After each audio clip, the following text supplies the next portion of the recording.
После закрытия влаги вношу на многолетние травы, а именно на костер, вношу удобрения, подсеваю люцерну. 4 килограмма на гектар люцерны и 60 килограмм на гектар удобрений.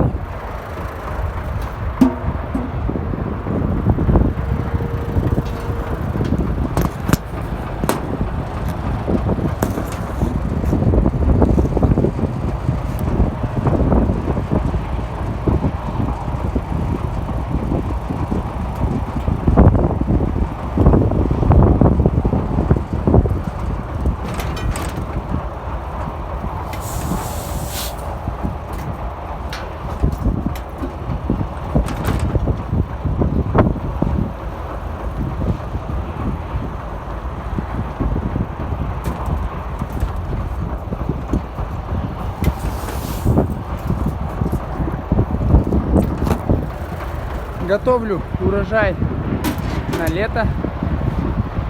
Сено для коров. Костер с люцерной дает большой удой. Костер это злаки, люцерна это бобовая. В бобовой культуре в земле живут такие бактерии, которые питаются кислородом. И получается люцерна, она обогащает кислородом землю, что получается в паре дают хороший урожай и большую питательность сену. Там вдалеке стоит большой трактор, которым мы закрыли пары, влагу на парах и многолетние травы.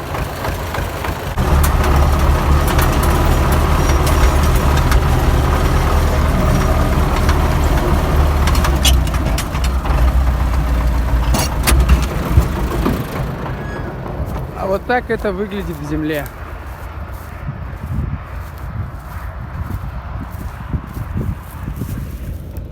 Вот оно белое, это удобрение, а вот эти бледно-желтые семена, это и есть люцерна. А это вот уже начинает сходить костер. Работаю сеялкой с СЗТ 3.6. Сеялка сабдеповская, старше меня, лет, наверное, на 20.